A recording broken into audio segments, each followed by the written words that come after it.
Movie start होती है husband और वाइफ से, जिनका नाम है ह्युनसो और सुजिन। मूवी 3 चैप्टर में दिखाई गई है। पहले चैप्टर में दिखाया जाता है कि एक दिन रात में ह्युनसो नींद की हालत में अपनी बीवी से कहता है कि अंदर कोई है, और घर का दरवाज़ा आवाज़ करता है, खड़खड़ाता है और कुत्ता भी भौंकता है। खिड़कियाँ हिलते हुए दिखाई देती है, लेकिन बाद में पता चलता है कि वहाँ पर एक कुत्ता था। ह्युनसो सुबह जल्दी उठकर जॉब पर जा रहा होता है और अपनी बीवी को नींद से उठाता है।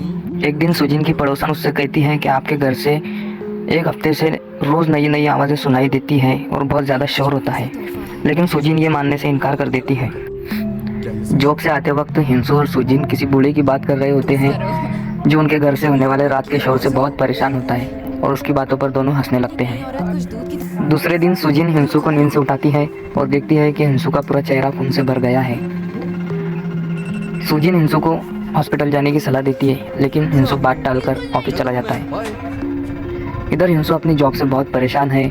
उसकी ये सोच है कि वो एक अच्छा एक्टर नहीं है और वो सही तरीके से काम नहीं कर रहा है, लेकिन सुजिन कहती है कि वो जो भी कर रहा है अच्छा कर रहा है, उसे सफलता ज़रूर मिलेगी। और उसे दीवार पर लगा एक बोर्ड दिखाती है जिस पर लिखा होता है शादी का मतलब एक दूसरे का साथ निभाना होता है। रात में सुजिन अपने जॉब का काम पूरा कर रही होती है कि अचानक ह्युनसो नींद से उठता है और अजीब तरीके से नींद में चलने लगता है।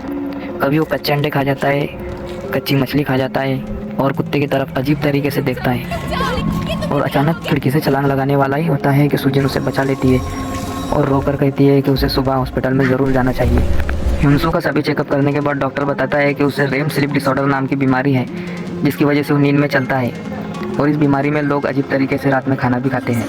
आधी रात में जब सुजिन फ्रिज को खोल के देखती है तो उसमें उसे उनके पालतू कुत्ते के टुकड़े थैली में भरे हुए दिखाई देते हैं, जिसकी वजह से सुजिन बहुत ज़्यादा डर जाती है और बहुत ज़्यादा चिल्लाती है, जिसकी वजह से उसे बहुत तकलीफ होती है और उसे सीधा हॉस्पिटल में दिखाया जाता है और वो एक बच्ची को जन्म देती है। और यहाँ से चैप्टर 1 कंप्लीट होता है। चैप्टर 2 में दिखाया गया है कि ह्युनसो खुद को एक बड़े जैकेट में बांधकर सोता है ताकि वो नींद में बच्ची को कोई तकलीफ ना पहुँचाए। रात में सुजिन एक आर्टिकल पढ़ती है जिसमें एक आदमी स्लीप डिसऑर्डर की वजह से अपनी बच्ची को नुकसान पहुंचाता है। अब सुजिन को अपनी बच्ची की बहुत ज़्यादा चिंता सताई जाती है, यहाँ तक कि वो ह्युनसो के स्लीप डिसऑर्डर की वजह से अपनी बच्ची को टॉयलेट में भी साथ लेके जाती है। अचानक से ह्युनसो टॉयलेट का दरवाज़ा बहुत ज़ोर ज़ोर से खटखटाता है, जिसकी वजह से सुजिन बहुत ज़्यादा डरती है। जब वो डरते डरते दरवाज़ा खुलती है तो देखती है कि ह्युनसो नींद में खुद के घर में पेशाब कर रहा होता है और फिर वो सो जाता है। अगले दिन सुजिन डॉक्टर से बहुत ज़्यादा बहस करती है कि उसे ह्युनसो को बहुत जल्द ठीक करना होगा, और डॉक्टर के मुंह पर दवा की डिब्बी मार फेंकती है क्योंकि वो बहुत ज़्यादा डिप्रेशन में होती है। सुजिन किसी भी तरह से ह्युनसो की बीमारी को ठीक करना चाहती है। अब वो उसके घर पर मैडम हाईगुंग को लाती है। मैडम हाईगुंग एक झाड़ फूँक करने वाली औरत है जो ह्युनसो पर झाड़ फूँक करती है, लेकिन ह्युनसो पर इसका कोई असर नहीं होता है। मैडम हाईगुंग बताती है कि ह्युनसो के अंदर किसी की आत्मा है और सुजिन 2 मर्दों के साथ रह रही है, एक खुद के पति के और एक किसी और के। अब सुजिन ह्युनसो से बहुत ज़्यादा डरने लग जाती है।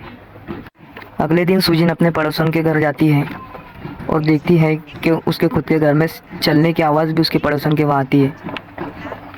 ये देखकर वो बहुत परेशान होती है और कहती है कि तुम्हारे बूढ़े पापा तो हमारे घर की आवाज़ से बहुत ज़्यादा परेशान होते होंगे।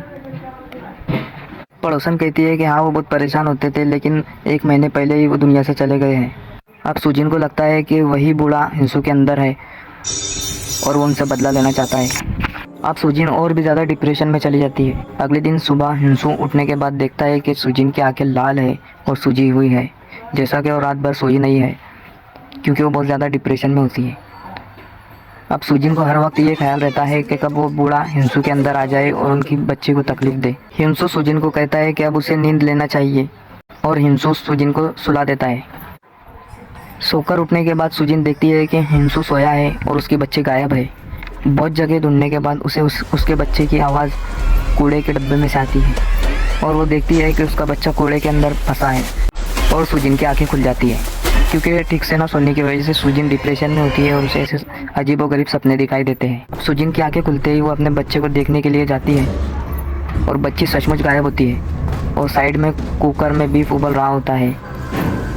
सुजिन ये देखकर घबरा जाती है और वो बीफ को अपने हाथ से फेंक देती है, जिसकी वजह से सुजिन के पूरे हाथ जल जाते हैं। इधर से ह्युनसो बच्ची को खेलते हुए लाता है। सुजिन के जले हुए हाथ देखकर ह्युनसो उसके लिए दवाई और बर्फ लाने जाता है। इतने में सुजिन ह्युनसो के ऊपर हमला करती है और उसके सर पर डब्बा दे मारती है। अब सुजिन पागलों की तरह बिहेवियर करने लगती है और यहाँ पर चैप्टर 2 कंप्लीट होता है। चैप्टर 3 में दिखाया गया है कि हिंसू की दाढ़ी बढ़ चुकी है और वो अब हॉस्पिटल में है और डॉक्टर उसे कहता है कि अब वो पूरी तरह से ठीक हो चुका है, लेकिन सुजिन उसके साथ कहीं दिखाई नहीं दे रही है।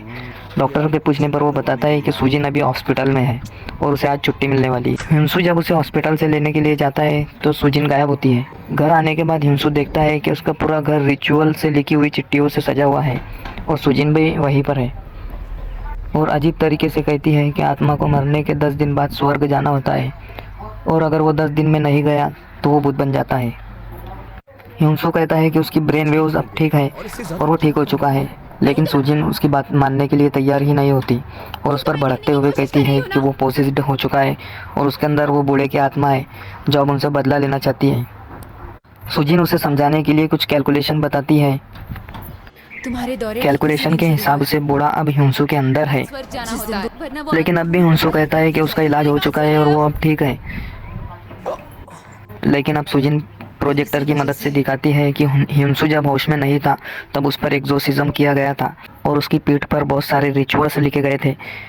रिचुअल्स का असर 50 दिन तक रहता है, इसलिए उन 50 दिन तक हिंसू बिल्कुल ठीक था और आज का 50वां दिन है। आज अगर उस बूढ़े को हिंसू के अंदर से नहीं भगाया गया तो वो ज़िंदगी भर उनके साथ रहेगा। लेकिन अब भी हिंसू सुजिन की बातें मानने के लिए तैयार नहीं होता और वो घर छोड़कर जाना चाहता है। ये देखकर सुजिन दीवार पर लटके हुए बोर्ड को कांच पर दे मारती है, जिस बोर्ड पर लिखा होता है कि शादी का मतलब एक दूसरे का साथ निभाना होता है, ना कि भाग के जाना। ये देखकर हिंसू सुजिन की बात मान लेता है और सुजिन से कहता है कि अब उसे क्या करना होगा। सुजिन हिंसू को फ्रिज खोलने के लिए कहती है जिसमें बूढ़े के कुत्ते के टुकड़े किए हुए होते हैं। यह देखकर हिंसू को उल्टी हो जाती है। अब सुजिन बूढ़े की बेटी को घसीटते हुए लाती है और उसके सर पर ड्रिल चलाने लगती है और हिंसू की तरफ देखते हुए कहती है कि अगर उसने उसकी बच्ची को तकलीफ दी तो वो बूढ़े की बेटी को और लड़के को मार डालेंगी। अब बूढ़े की लड़की हिंसू की तरफ देखती है और रोते हुए कहती है कि पापा इन्हें छोड़ दो और चले जाओ। ये देखकर हिंसू बहुत ज़्यादा डर जाता है और सुजिन पर हमला कर देता है और उसकी ड्रिल मशीन दूर फेंक देता है और सुजिन को बूढ़े की आवाज़ में समझाते हुए कहता है ठीक है अब तुम देखना पागल औरत, मैं चला जाऊंगा। और बूढ़े की लड़की की तरफ देखते हुए बूढ़े की आवाज़ में कहता है बेटा मैं जा रहा हूँ, लड़के को गुड बाय कहना और ये जगह छोड़ दो, ये पागलों से भरी हुई है। और सुजिन और हिंसू की फ़ोटो की तरफ देखते हुए कहता है इस बेवकूफ़ आदमी में तुम्हें क्या दिखा, और खिड़की की तरफ चलते हुए जा रहा होता है। अब सुजिन को हिंसू नहीं बल्कि वो बूढ़ा दिखाई देता है जो खिड़की से चला जा रहा है। अब हिंसू बेहोश होकर नीचे गिरता है और सुजिन से कहता है कि सुजिन अब वो चला गया। अब वो दोनों बहुत खुश हो जाते हैं और यहाँ से चैप्टर 3 की एंडिंग होती है।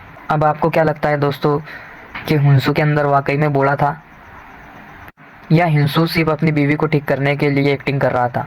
कमेंट में ज़रूर बताना दोस्तों। वीडियो अच्छी लगी हुई है तो लाइक, कमेंट और सब्सक्राइब ज़रूर करना दोस्तों।